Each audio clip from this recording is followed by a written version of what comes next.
ध्रुव ने उत्तम ने ध्रुव का हाथ पकड़ लिया। एक बात कही, भैया तुम सारे दिन यहीं रहते हो जंगल में, चलो आज पिताजी की कचहरी में घूमे आओ। ध्रुव कहने लगे कोई बात नहीं चलो। तो ध्रुव को लेके उत्तम महाराज उत्तानपाद की कचहरी में आए। उत्तानपाद ने जब देखा कि छोटा लड़का तुम्हारे आंगन में रहता है, आज बड़ा लड़का है, लाओ इसे गोद में बिठा ले। तो महाराज उत्तानपाद ने ध्रुव को गोद में बिठा लिया। और चुगिला तो तुम्हें मालूम महाराज घर घर में रात है, पहले तो एक चुगिला आते, नारद एक आते, अब देख लो जाए तो घर घर में नारद है, कोई कमी नहीं नारद की। चुगिला चुगिला चुगत है नहीं कोई तो चाहे।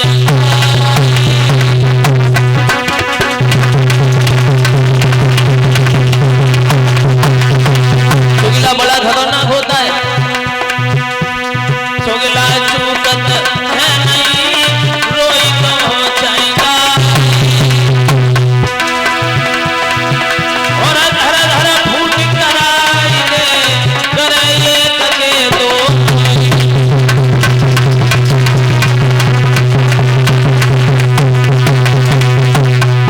ध्यान रखना, चुगली से मन की बात करो तो चुगली कब हो नहीं चूके दो। अंधे पे भैंसिया कुतवैयो बदनों की ग्यारह तूने दो।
बोलिए गोविंद भगवान की। तो महाराज और ये श्रीमान भैया रामदास ग्राम नवादा के आए हैं, उनकी तरफ से रामदास भैया जी की तरफ से ये 101 रुपया तो करीब आए हैं सभी साथियों के लिए, सभी मंडल के लिए। भगवान सुख शांति बनाए रखें, जीवन में कष्ट और कलेशों से हमेशा दूर रखें। प्रभु धन में ऐसे भंडार भरते रहे जो हमेशा धर्म के क्षेत्र में हाथ ऐसे आगे बढ़ते रहे। बोलिए गोविंद भगवान की, बोलिए शिव शंकर महादेव की। तेजी से बोलो, करे कम खाया ही खाए तो खूब ज्यादा आई हो, लेकिन बोलिए नहीं। बोलिए जगदम्बे माता की। बहुत सुंदर है।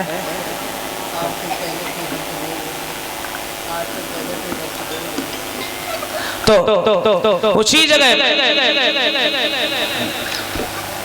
जगह पे ध्यान दें। महारानी सुनीति का लड़का जब महाराज की गोद में बैठ गया तो चुगिला ने देखा तो बड़ी वाली रानी छोटी वाली रानी से भाग के गई, रानी तुम यहाँ बैठी हो, हमें लगता है तुम्हारी अब इज्जत नहीं सभा में।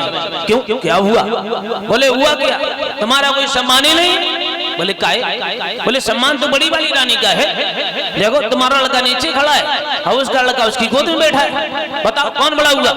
हाय जो इतनी बात की तो रानी चली गई और भागती भई गई महलों से। महाराज के दरबार में ध्रुव बैठे हैं तो ध्रुव की कलाई को पकड़ा और झटका वहां के नीचे उतार दिया। कहने लगी, ओए मूर्ख कहीं के, तुम्हारी हिम्मत कैसे हुई अपने बाप की गोदी में बैठने के लिए? बेटा मेरी बात सुनो। अब रानी जलाई के दौर पर ही ध्रुव से बोली, ओ ध्रुव यदि तूने पूरब में और थोड़ा भी भजन किया होता तो उत्तम जन के बदले में मेरी कोख से जन्म लिया।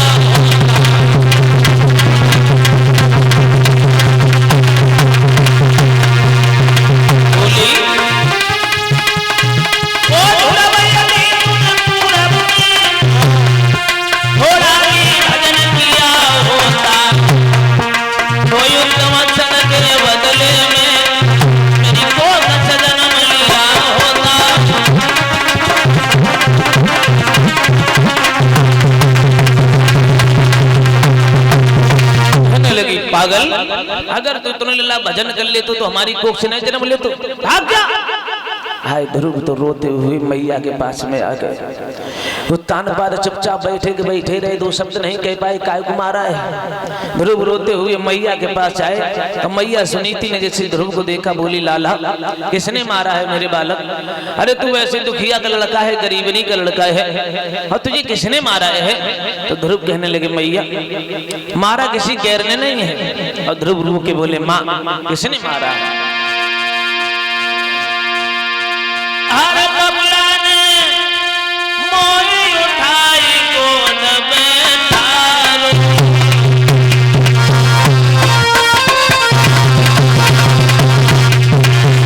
माँ बबला ने उठाई मोरी गोद में थारो। भैया मौसी ने पकड़ी बाँ, मौसी ने पकड़ी बाँ, धकेला मारो मौसी ने पकड़ी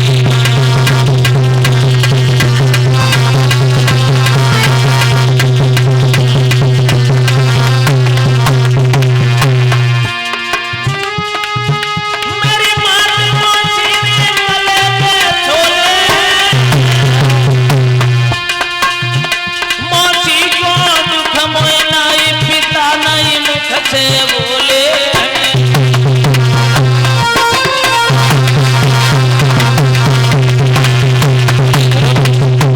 मैया अब तो रोई रोई बेटा कहे, मात मौसी ने मारो है। भैया रोई रोई बेटा कहे, मैया मौसी ने मारो है।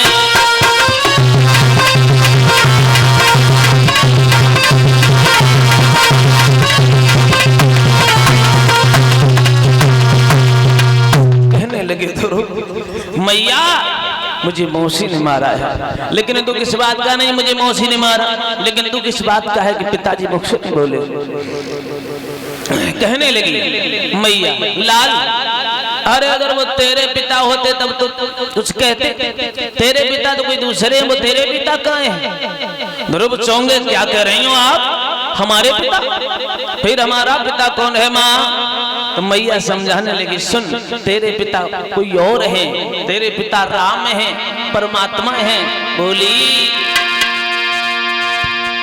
सुनो बेटा नादान, तोई ना ज्ञान भेद बतलाऊं, और हर जगह राम मौजूद देखे वेद समझाऊं।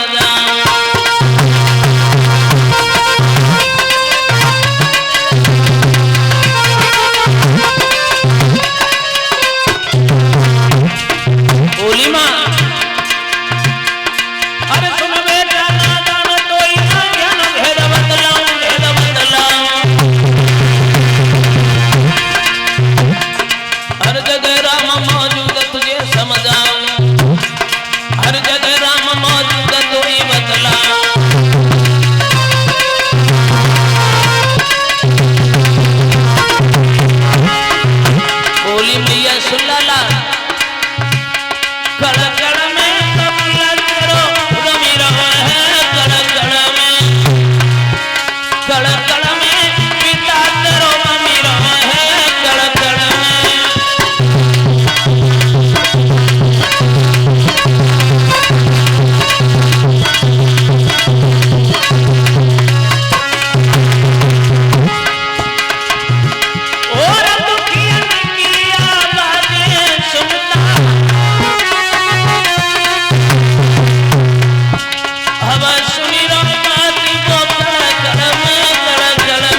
तेरे पिता हर जगह है कि हरि व्यापक सर्वज्ञ समाना और प्रेम से प्रकट होई मही जाना।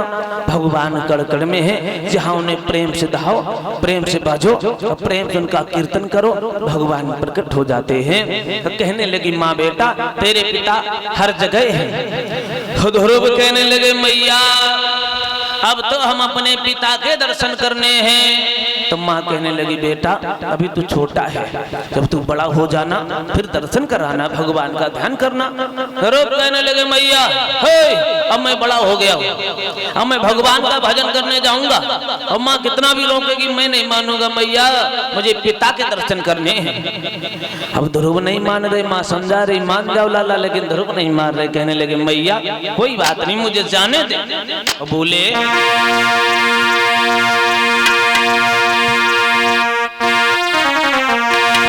ध्रुव कहने लगे माँ अब मैं जा रहा हूँ, लेकिन मैया जो जिंदा मैया रहे करे फिर फेरी।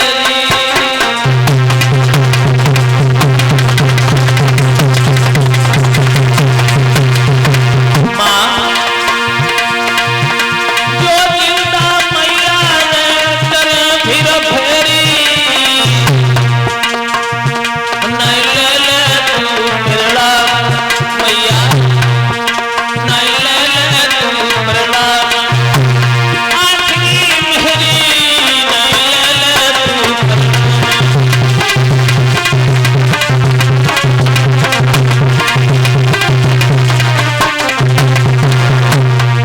नन्हे नन्हे हाथों से ध्रुव ने मैया के चरण छुए। माँ अब मैं जा रहा हूँ, मैया जिंदा रहे तो जरूर आऊंगा। माँ मेरी माँ तू मान लो बाबा की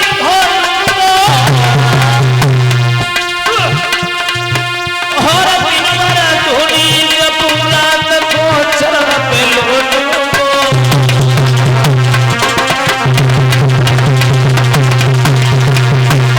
मैया भैया छुई के पैर मैया के कन्हैया बन को भरी गए। भैया छुई के पैर मैया के लड़े दो बन को रमी गए।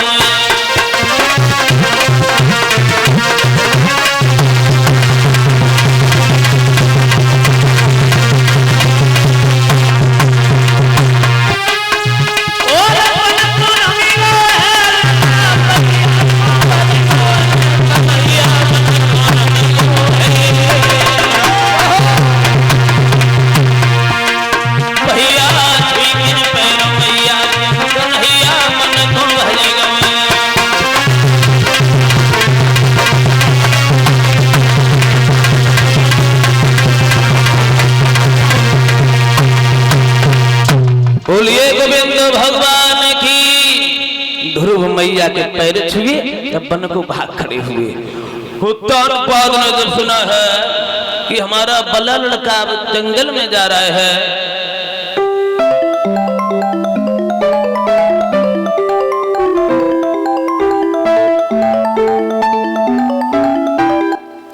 उत्तानपाद ने जब सुना कि बड़ा लड़का अपन को जा रहा है तो आवाज कर दी मंत्री चले जाओ हमारे बड़े लड़का ध्रुव से कह दो कि अपन को न जाए। अभी तक उसे जौ की रोटी मिलती रही नमक के साथ में, तो अब शुद्ध गेहूं की रोटी सब्जी मिलेगी, लेकिन न जाए।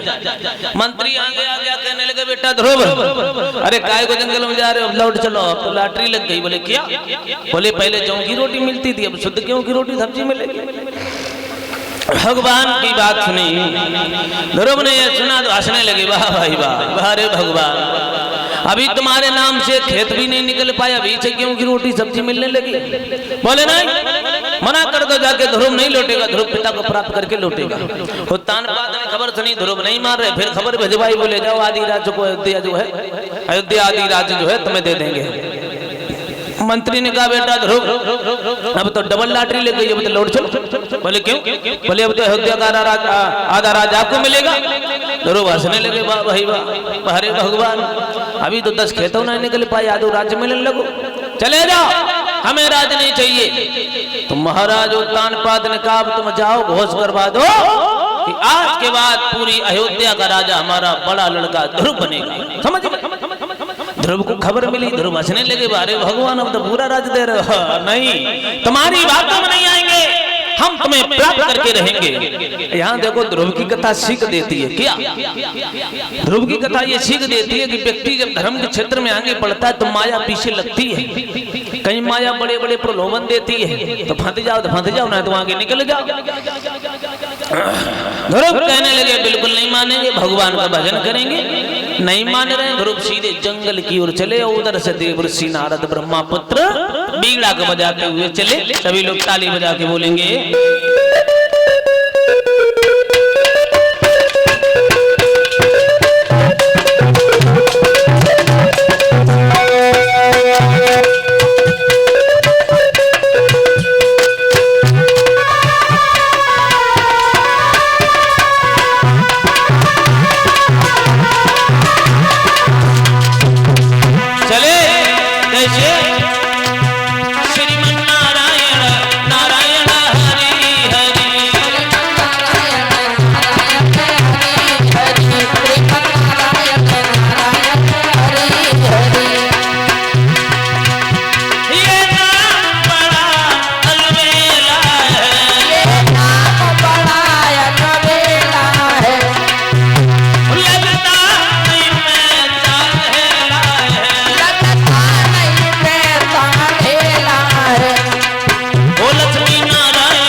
करते हुए उधर से देवर्षि नारद आए, उधर से ध्रुव मिल गए। देवर्षि नारद समझ गए बारे अभी तो उत्तानपाद की पत्नी मरने आई है, वो लड़का मरने के लिए चला गया। हम जिंदगी हो गई सबका कैसे ही पगड़ाते रहते हैं, हमने विवाह भी नहीं कर पाया इस चक्कर में। देवर्षि नारद का विवाह नहीं हुआ और जिंदगी में एक बार विवाह को प्लानो बनाओ तो ब्याह के लिए भगवान नहीं हो। तो देवर्षि नारद इसी के चक्कर में रहते हैं घर घर। हम आपको बताएं देवर्षि नारद ने परमिशन और मांग रखा है प्रभु से, परमिशन। बोले प्रभु हम काव की चुगली करें या काव के बारे में कुछ भी करें कोई हमसे कहेगा नहीं। तो भगवान ने कहा जाओ तुम खूब चुगली करो, खूब आगे लगाओ, तुमसे कोई नहीं कहेगा, तुम्हारी टिकट पक्की। तो देवर्षि नारद के तो प्रमाण पत्र बनो है, कहूं जाए कहूं तो को रोके टोकर कोई कुछ कहने वाला नहीं। तो देवर्षि नारद कहने लगे लड़के कहां जा रहा है? जरा सी उम्र हुई बन को चले आए। ध्रुव कहने लगे बाबा जी हम भगवान की तपस्या, भगवान को अपने पिता के दर्शन करने आए। पिता के दर्शन यहाँ हो जाएंगे? बोले हाँ। क्या नाम है तुम्हारे पिता का? बोले हमारे पिता का नाम राम है, कृष्ण है, ईश्वर है, परमात्मा है। अब हमारे ही पिता क्या सारे संसार का पिता है। देवर्षि नारद हंसने लगा, वाह भाई वाह, सारी जिंदगी हो गई भजन करते करते ठेठे पड़ गई, अभी तक दर्शन नहीं हुई। जरा सा बालक कह रहा है कि भगवान को पाने आए। ए लड़के अरे लौट जा, कोई शेर चीता भेड़िया खा जाएगा समझ में, तुरंत भोजन बन जाएगा, रसगुल्ला ऐसे घूमे रहो। ध्रुव कहने लगे बाबा जी हमें लगता है तुम ढोंगी महात्मा। क्यों हमें ढोंगी बता रहा? बोले हो कैसे हो? तो ध्रुव बोले बाबा जी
ध्रुव बाबा हमें लगता तुम ढोंगी महात्मा हो, ऐसे ही कपड़ा रंग आए। देवर्षि नारद कहने के लड़के हम मुझे ढोंगी कह रहा है। अच्छा एक बात बता, तुम मानोगे नहीं? बिल्कुल नहीं मानेंगे। अच्छा एक बात बताओ, तुमने गुरु किए हैं? गुरु कहने लगे गुरु क्या होते हैं? तो देवर्षि नारद कहने लगे हाँ गुरु की जरूरत पड़ती है आगे। गुरु निधि गुरु बिन भवनिधि तरे न कोई, चौ बिरंची शंकर सम होई। गुरु के बिना उद्धार नहीं है।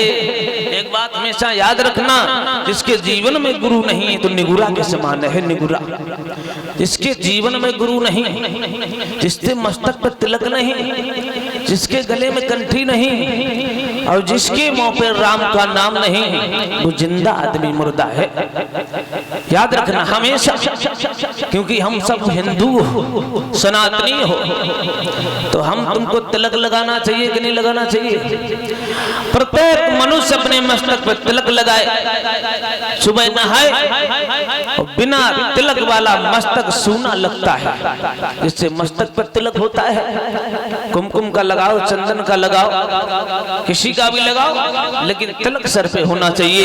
तो सभी तिलक लगाते हैं तो दिमाग चैतन्य रहता है और बाहरी शक्तियों से, निगेटिव शक्तियों से दूर रहते हैं। ये भगवान का पोशाक है। जैसे मान लो पालतू कुत्ता पालो, परीक्षित महाराज जो कुत्ता के गले में पट्टा डाल देता है, क्यों? क्योंकि ये मालूम पड़ जाए पालतू कुत्ता है। तो हम भी लोग हैं, भगवान के नाम का तिलक लगा लेते, कंठी पहन लेते, और इसलिए कि हम भगवान के हैं, हम उनके दास हैं, तो उनके नाम की कंठी माला करते हैं, पहनते हैं, तिलक लगाते हैं।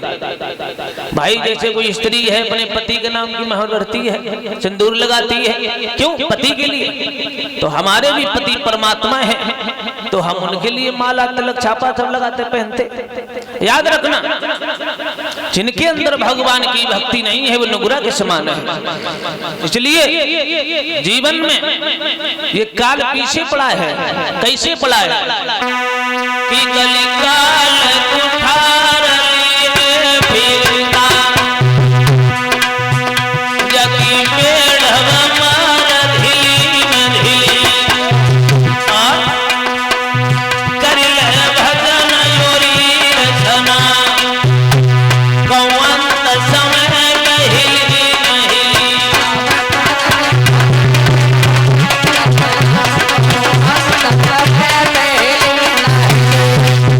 कलिकाल कुठार लिए फिरता, जगी बेढ़व मार ढीली न ढीली, और करिले भजन ओरी रचना, कौवंत समय पे हिली न हिली। कलिकाल मतलब मौत तैयार है, कब एकदम मुगदर मार दे चले जाए। जाकी बेढ़व मार ढीली न ढीली, करिले भजन ओरी रचना, कौवंत समय पे हिली न हिली। लिखा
गोविंद भगवान की।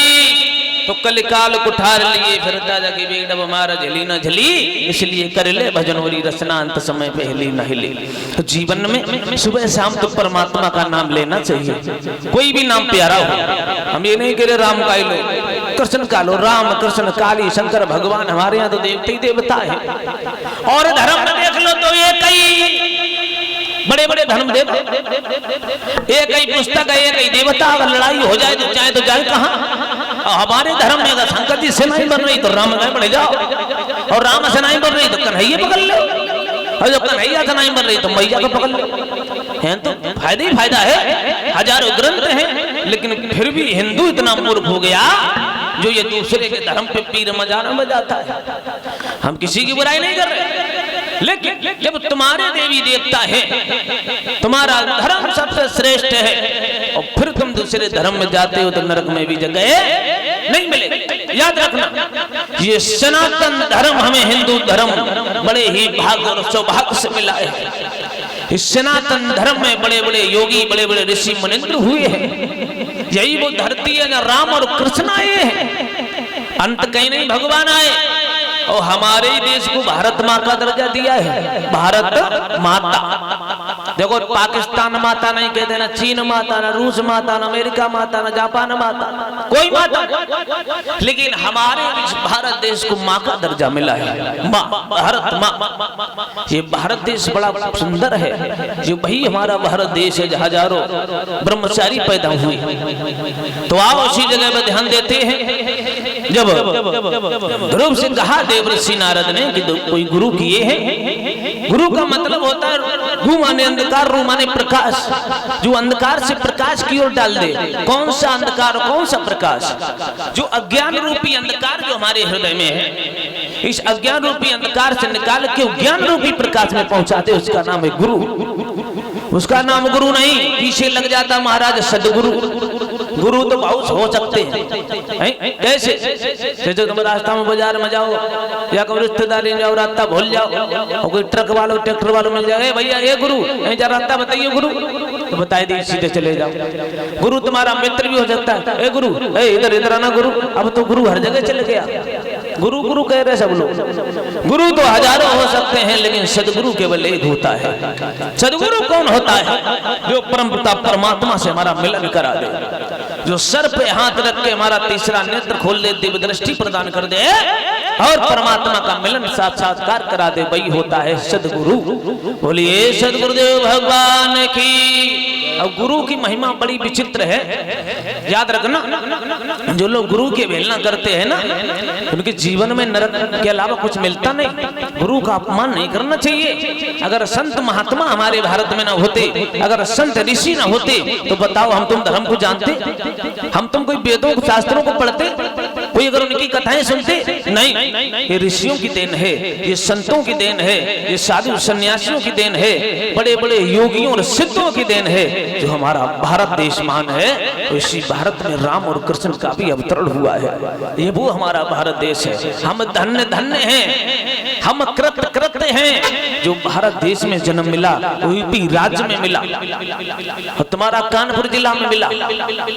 तो हमेशा याद रखना, अपनी भूमि, अपना देश, अपना राष्ट्र सबसे प्रिय होना चाहिए। तो इसलिए भगवान का भजन न छूटे, सब कुछ चला जाए, लुट जाए, कितना भी कष्ट आ जाए, रोना मत, दुखी मत होना। और संसार के लिए कभी रोना नहीं, रोना तो परमात्मा के लिए रोना, क्योंकि संसार में कोई किसी का होता नहीं है। जो आदमी गरीब होता है ना, उसे कोई दो वक्त की रोटी तक नहीं पहुंचता, और गरीबी में कोई साथ नहीं देता। मित्र भी धोखा दे जाते हैं, परिवारी, घरवारी, नारी, मतलब सभी धोखा दे जाते हैं। इसलिए ये संसार तुम्हारा नहीं है, संसार के लोग तुम्हारे नहीं हैं, तुम्हारा सिर्फ परमात्मा है। इसलिए अपने ईश्वर का ध्यान रखो, अच्छे मार्ग चलो, अच्छे कर्म करो, किसी को दुखी मत देखो, किसी को न दुखी करो, और तुम्हारा जीवन मंगलमय हो जाएगा। जिस दिन अपने अंदर अहंकार को निकाल के परोपकार की भावना को रख दें, उसी समय हमारा जीवन स्वर्ग बन जाएगा। ये जीवन बड़ी मुश्किल से मिला है। कैसे? ये जीवन बड़ी मुश्किल से मिला है। बताया ये गया है, ये जीवन बार बार नहीं मिलता है। क्यों? कि खूब कमाल बंदे धनी और दौलती और हीरे और मोती, पर